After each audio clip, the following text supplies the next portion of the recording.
శ్రీరామ పరబ్రహ్మణే నమ. నమో వాయుజం. శ్రీరామచంద్ర భగవానికి జై. మనోజవం మారుతతుల్య వేగం జితేంద్రియం బుద్ధిమతాం వరిష్టం వాతాత్మజం వానరయూధ ముఖ్యం శ్రీరామదూతం శిరసా నమామి. శ్రీరామదూతం శరణం ప్రపంచే. అసాధ్య సాధక స్వామిన్ అసాధ్యం తవ కిం వద. శ్రీరామదూత కృపాసింధో మత్కార్యం సాధయ ప్రభు. హనుమంతుడు సాధన చేసే ప్రతి ఒక్కరికి రామకృప ఉండి తీరుతుంది. రాముని సాధన చేసే ప్రతి ఒక్కరికి హనుమత్ రక్ష ఉండి తీరుతుంది.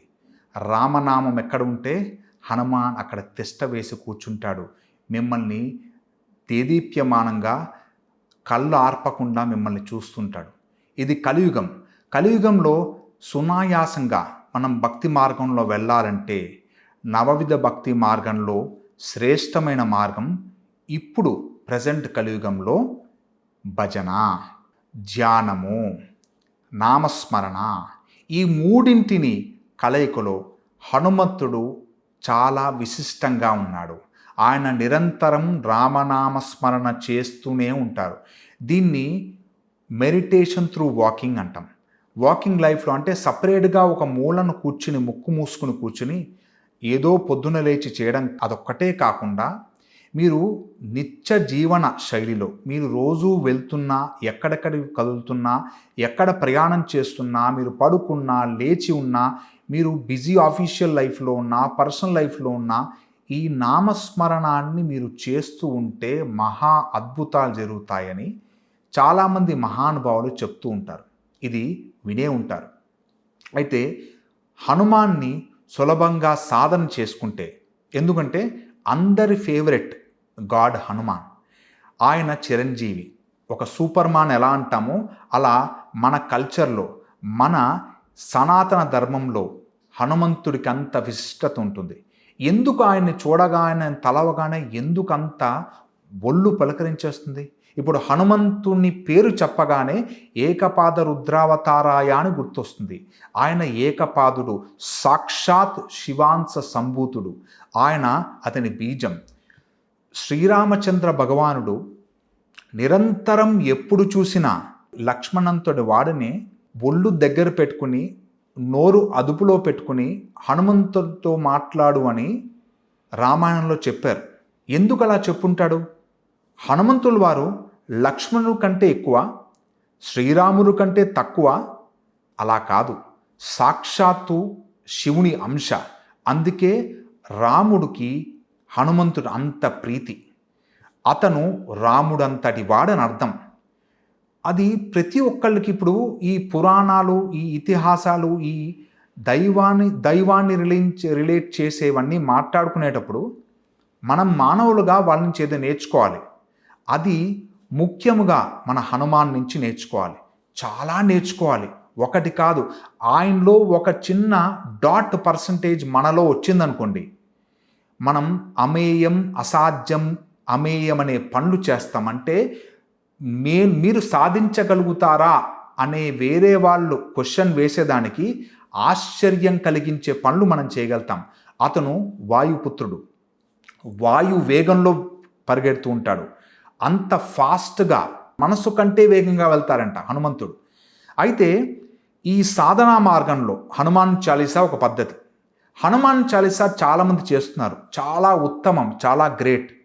కానీ గుర్తుపెట్టుకోండి, హనుమన్ ఉపాసన చేసేటప్పుడు, మారుతాత్మజుని కొలిచేటప్పుడు, హనుమంతుని ఉపాసన మంత్రాన్ని సిద్ధించేటప్పుడు, హనుమాన్ చాలీసా చేసేటప్పుడు మీకు కోపము, క్రోధము, లోభము, మోహము, మదం, ఆశ్చర్యం అనే అరిషడ్ వర్గాలు కమ్ముకునే ఛాన్సెస్ ఉంటాయి. అందుకే పొగరు రాకూడదు, ఇంట్లో ఆడవాళ్ళని ద్వేషించకూడదు, ఆడవాళ్ళని తిట్టకూడదు. ఆడవాళ్ళు కన్నీరు పెడితే హనుమంతుడికి అస్సలు ఇష్టం ఉండదు. హనుమత్ సాధన చేయగానే, హనుమత్ ఉపాసన చేయగానే ఒక మంత్రం ఎవరి గురుద్వారా తీసుకున్నా ఇది ఆ ఎనర్జీ లోపల ఎంత ఫాస్ట్గా వేగవంతం అవుతుందంటే, మీ సాధన చేస్తుంటే ఫస్ట్ మీకు కనిపించేది ముఖ వర్చస్సు, తేజస్సు. సెకండ్ ఇంపార్టెంట్, జనాలు మిమ్మల్ని అలా చూస్తూ ఉండిపోతారు. మిమ్మల్ని పొగుడుతూ ఉంటారు. ఇది గమనించండి. ఇది మూలాధార చక్రంతో మిళితమై స్వాదిష్టానం, అనాహతం, మణిపూరకమని సప్త చక్రాలకి ప్రేరేపణ అవుతుంది. అందుకే హనుమత్ సాధన చేసేటప్పుడు ఒళ్ళు దగ్గర పెట్టుకుని సాధన చేసుకోండి. ఎవరైనా మగవాళ్ళు దీన్ని సాధన చేస్తే ఫిజికల్ పవర్ చాలా స్ట్రాంగ్గా మారుతుంది.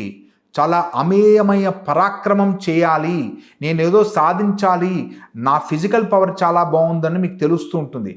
కానీ మీరు లైఫ్లో ఏదైనా కష్టం రాగానే ఇంట్లో ఆడవాళ్ళ పైన చూపిస్తాము, అలా చేయకూడదు. అప్పుడు మీరు చేసిన ఇన్ని రోజులు తపస్సు, ఇది హనుమత్ ఉపాసన ఒక తపస్సులాగే భావించండి. ఒక చిన్న భంగం వస్తే మీరు ఏదైనా కష్టంగా చేసే 1 మంత్ కానీ 2 మంత్స్ కానీ ఏదైనా దీక్ష చేశారనుకోండి, ఒక చిన్న కోపం బయటికి చెప్పగానే, మీ వైఫ్ని తిట్టగానే, మీ పిల్లల్ని కసురుకోగానే, ఇంట్లో అమ్మని తిట్టగానే 41 డేస్ చేసిన పుణ్యమంతా 1 సెకండ్లో పోతుంది అనేది తెలుసా మీకు? అందుకే కోపాన్ని అదుపులో పెట్టుకోవాలి, అందుకే కోపాన్ని కంట్రోల్ చేయాలి, అందుకే కోపాన్ని అణగదొక్కేసి ప్రదర్శించకుండా అక్కడి నుంచి వెళ్ళిపోవాలి. కోపాన్ని ఆపుకునే శక్తి హనుమంతుని వల్లే అవుతుంది. ఎక్కడ ఎలా మాట్లాడాలి, ఎక్కడ ఎలా బిహేవ్ చేయాలి, ఎప్పుడు ఎలాంటి సందర్భంలో చాకచక్యంగా వ్యవహరించాలి, అది హనుమంతులకే సాధ్యం. హనుమంతుల వారు ఏకపాద రుద్రావతారుడు, ఆయన సాక్షాత్ శివాంశ సంభూతుడు. అందుకే శివుడు హనుమాన్ ఒకటి. మీరు ఎప్పుడైనా హనుమంతుని ధ్యానం చేస్తుంటే ఆ విగ్రహాన్ని చూడండి, ఇలా నమస్కారం పెట్టి ఉంటుంది. చాలామంది అంటారు, ఏంటి స్వామి నాకు నమస్కారం పెడుతున్నాను. ఆ నమస్కారం మీకు కాదు, సాక్షాత్ శ్రీరామచంద్రుల వారికి. ఆ శ్రీరామచంద్రానుగ్రహం మనకి రావాలని మనం మళ్ళీ ఆయనకి నమస్కారం పెట్టి ఆశీర్వాదం తీసుకుంటూ ఉంటాం. ఇది గమనించాలి. మీరు సాధన ప్రక్రియలు, మీరు ఏంటి సాధన చేస్తున్నారు, మీకు ప్రజెంట్ కలియుగంలో ఏదైనా విజయం సాధించాలన్నా మీకు చాలా కష్టాలు ఉన్నాయంటే హనుమంతుని గట్టిగా పట్టుకోవాలి. అలా ఇలా పట్టుకోకూడదు. ఆయన సామాన్యంగా చలించరు, ఆయన స్థితప్రజ్ఞులు. ఆయన శక్తి ఆయనకి తెలియకుండా నార్మల్గా కూర్చుని రామ్ రామ్ రామ్ రామ్ రామ్ అని అంటూనే ఉంటారు. మనం ఆయనలో కదలిక తీసుకురావాలంటే రామనామస్మరణ అంటే రామునితో అనుసంధానం చేస్తే తప్ప అతని దృష్టి మన వైపు మలదని గుర్తుపెట్టుకోండి. ఇది గూఢార్థం. ఇది మా గురువు గారు ఉపదేశించేటప్పుడు చెప్పే చిట్కాసు. చిన్న చిన్న పాయింట్లు నేర్చుకోవడానికి కొన్ని ఏళ్ళు మేము సాధన చేశాం. నేను 30 సంవత్సరాలు శబరిమల దీక్ష వెళ్ళాను, అయ్యప్ప యాత్ర చేశాను, తెలిసి చాలా ఎన్నో టెంపుల్స్కి తిరిగాను, ఎన్నో మంత్రసిద్ధులు మంత్ర ఉపదేశాలు చేసుకున్నాను, ఇంకా సాధన మార్గంలోనే ఉన్నాను. ఒకటే మీకు చెప్పేది వినండి, మీరు సాధన చేసేటప్పుడు మీ మనస్సు బాగా చెలుస్తూ ఉంటుంది. అందుకే హనుమంతుని పైన దృష్టి పెట్టాలంటే పంచేంద్రియాల్ని కంట్రోల్ చేయాలి. ఎలా చేయాలి? కళ్ళు, ముక్కు, నోరు, వినికిడి ఇవన్నీ సంబంధించినవి చాలా గుప్తంగా లాక్ చేయాలి. ఎందుకంటే conscious mind, subconscious mind wait చేస్తూ ఉంటుంది. మీరు ఏదైనా లాజికల్గా మాట్లాడితేనే కాన్షియస్ మైండ్ వింటుంది, లేకపోతే విందు. అందుకే ఫస్ట్ దీన్ని షట్ డౌన్ చేసి మీరు వేరే ప్రపంచంలోకి వెళ్ళాలి.